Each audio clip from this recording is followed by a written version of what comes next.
The first I heard of it was from my neighbor Jim, who jogged up to my porch one breezy Saturday morning, panting like he'd just outrun a storm. "They've got a tow crew at the marina," he said, eyes wide. "Karen's down there with a clipboard."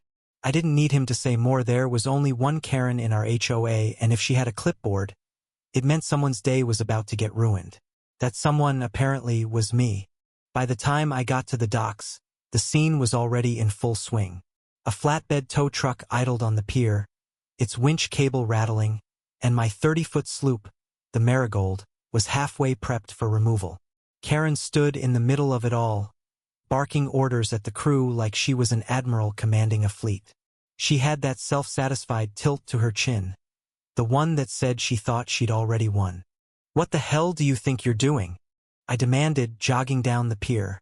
Karen turned slowly, her lips curling into a mock-sympathetic smile.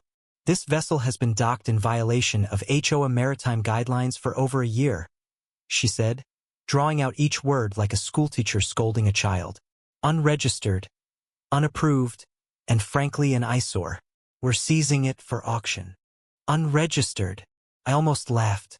"Karen, my registration is up to date through 2026, and the HOA doesn't own the marina."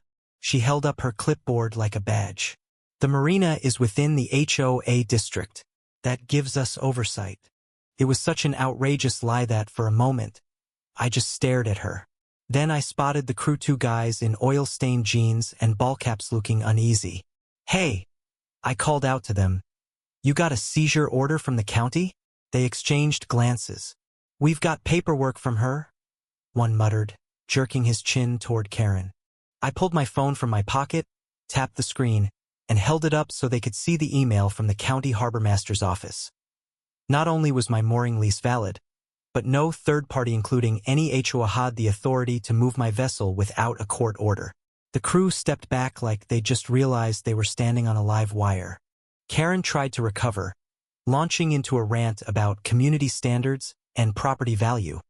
But I wasn't listening anymore, because right then, the perfect counterattack formed in my mind, one that would expose her arrogance for everyone to see. I didn't shout. I didn't threaten. I simply told the crew, "Stand down. This boat isn't going anywhere unless I'm at the helm." They nodded, unhooking the cable. Karen sputtered, "You can't just sail away.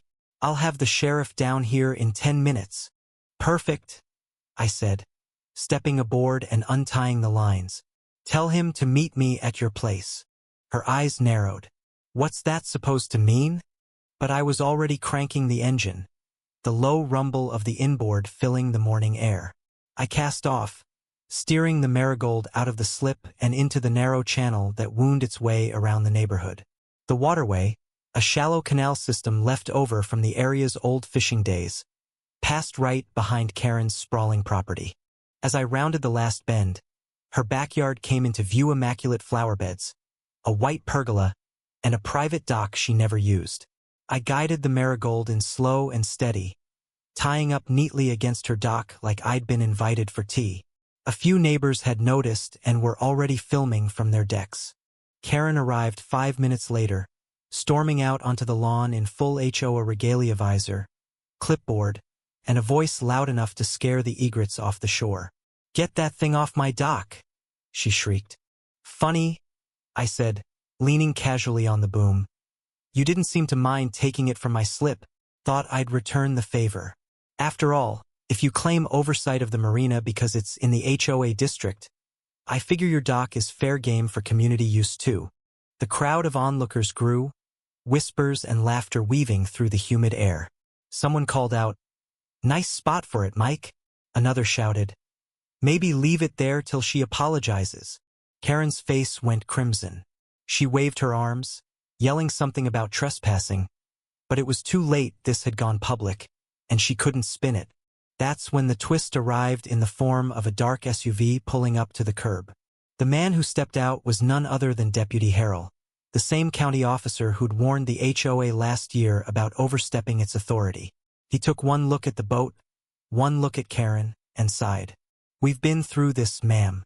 The HOA has no jurisdiction over the marina or private watercraft. And if you forged any kind of seizure order, we're talking about fraud. Karen's mouth opened, but Harold kept going. Mike, he said, turning to me, you're within your rights to dock here temporarily. Given the circumstances, I'd even call it a lawful protest.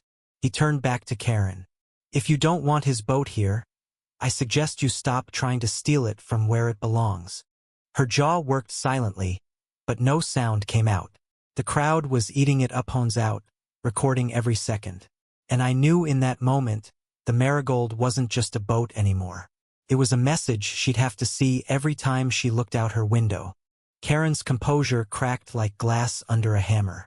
She jabbed her finger toward me, her voice breaking into a shrill pitch that carried over the water. You think this is funny? You've just committed harassment, public nuisance, and made your point better than I ever could. I interrupted, my voice calm but carrying so the whole block could hear. Karen, you tried to take my property under a fake rule you invented. Now the whole neighborhood gets to see what it feels like when someone parks a piece of property where you don't want it. Her eyes darted to the growing crowd lining the canal, at least 20 neighbors now, some standing on their own docks, others filming from decks. I could see the comments in my mind. Already half the town would know about this by sunset. Deputy Harold stepped closer to her, his voice lowering into that steady, no-nonsense tone that police use when they're giving you one last chance to stop digging your own grave.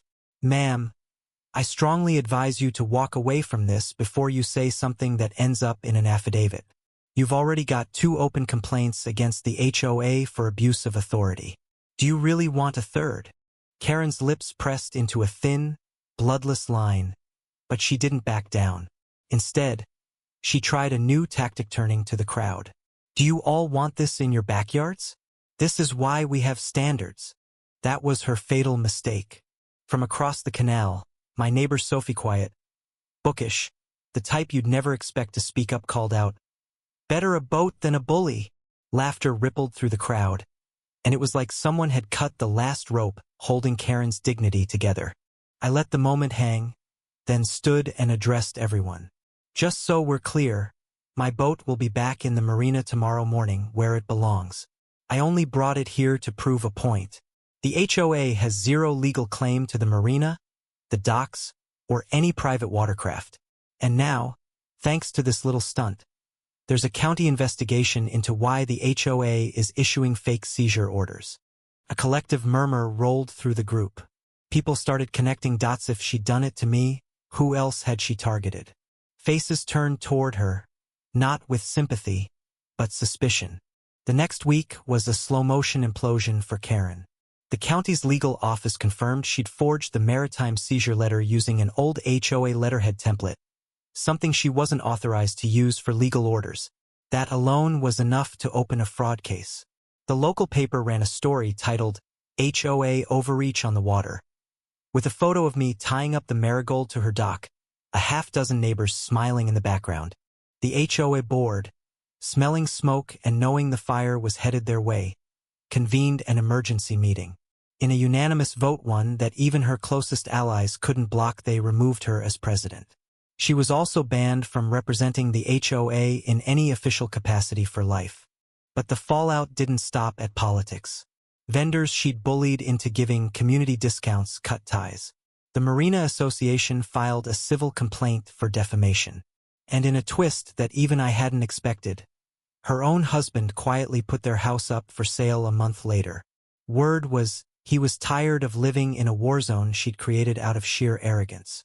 By the time the moving trucks arrived, the canal had turned into a spectator's parade. People waved from their docks, not in farewell, but in quiet, satisfied acknowledgement that the neighborhood's reign of intimidation had ended. She kept her head down, sunglasses on, but I caught one last glance when she loaded into the car. It wasn't rage, Anna Maria, it was the hollow look of someone who'd finally realized the world wasn't going to bend just because she demanded it. The Marigold is still in her slip at the marina, polished and ready for weekend sales. But every now and then, I take her through the canals, past that now empty dock where Karen once stood screaming. And I swear, the water feels calmer without her shadow on it. If you were in my place, Would you have sailed the boat there for one unforgettable day, or fought her entirely in court from the start?